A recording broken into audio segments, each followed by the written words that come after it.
谢谢传道。那各位可以看到上面那个投影片，可以看到当天的很多的一些活动的一个状况。那么在这当中呢，其实我所领受到的最主要的是从运动会开始之前就开始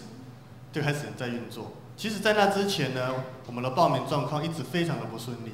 到了运动会前1个礼拜，各教会的报名人数是0，包含我们自己在内。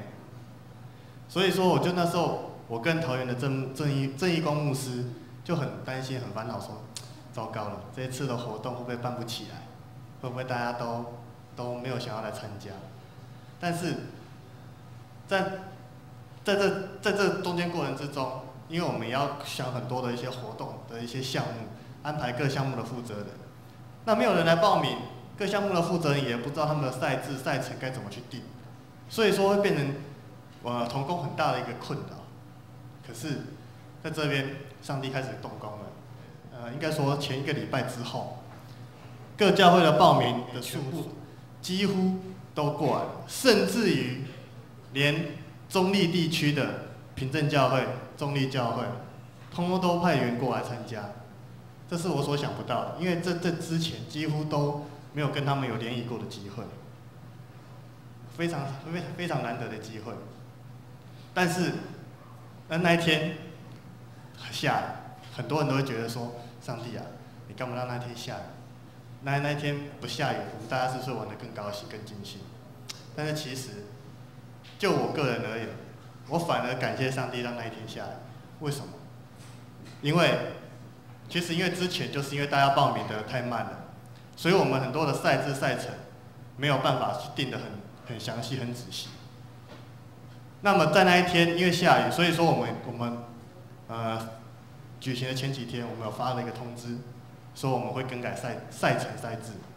那他们也是可以接受说会更改，因为他们知道会下雨。所以说在这个情况之下呢，我们那一天我们的赛程、赛制，现场才跟他们讲说，我们今天篮球怎么打，我们今天羽毛球怎么打，我们今天躲避球怎么打，大家就可以很容易，反正也很容易就进入状况，不会觉得说，我们之前跟你们说有这些东西，为什么后来又变了？反而不会有这些负面的一些怨言出来。这一点上面，我非常的感谢上帝。那在整个运动会过程之中，我也感谢上帝的灵在我们中间，感动着我们在场的所有迦南的各位弟兄姐妹。因为很多人，你们很多，应该说那一天的同工，很多都不是我当初去邀请的同工，可是上帝的灵在他们心中激励了他们，他们自愿跳出来帮忙，我要做这个事工，让我们很多的事工可以顺利的完成。甚至于看到在主持人，他好像人手不太足的时候，连那个节目主持人没有邀请他，他也会自动跳出来帮忙说，把这个项目活动把它处理得更好，更加的完善。例如，我们的司令台那边的同工，其实在那一天我没有派那么多人，但是就因为有他们的出现，司令台的运作比较更能够圆满，更能够达到要的效果。还有一个我也觉得印象很深刻的，就是在打躲避球的时候，大家玩得很高兴。可是那个时候因为张玉他在场面上，他不太会控制那个情况。可是这个时候嘉平跟木轩跳出来，他就可以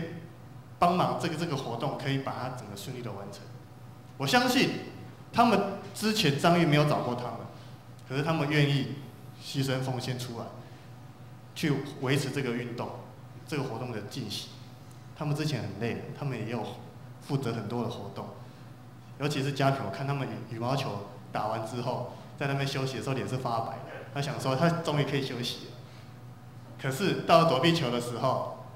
就跳出来了。我相信上帝的灵就是在他心中给他力量，让他在这个方面有更好的一个发挥，让我们完成所谓的人所不能的，在神凡事都能。在这边，我这边有一个很深的一个体会。那在晚上，我们很多人也会担心说，是不是下午的活动结束之后啦，大家通通都就离开了，没什么人了。但是其实晚上留下的人，对，是走了很多人，但已经比我预计的还要多很多，还有很多间教会留下来。在这一点，我也蛮感谢上帝的。他们，而且离开的人，不是因为说晚上的活动我没有兴趣参加，不是，是因为他们本身在教会，他们晚上也有一个礼拜，他们必须要回去，为了这个礼拜做侍奉，所以他们还是为主做工。在这边，我也深深的感受到，哇，上帝的灵在充满在当天与会的人的心中。他们虽然说中途离开，可是他们没有离开上帝，他们还是回到他们各自的教会去做他们的该做的侍奉。在这一点，我感到深深的一个感动。在这边你可以看到上面这个是他们其他教会人在用餐的情况，然后这个是我们在打躲避球的一个状况，这是篮球的比赛，那这是其他的周边的一个摄影，这个是胜利的欢呼，这是台上呢敬拜团在台上载歌载舞的一个状况，这个看不太出来。这个是玩出好经历的问答。其实，在那一天大家都非常的累，包含事先、事中、事后。其实到现在，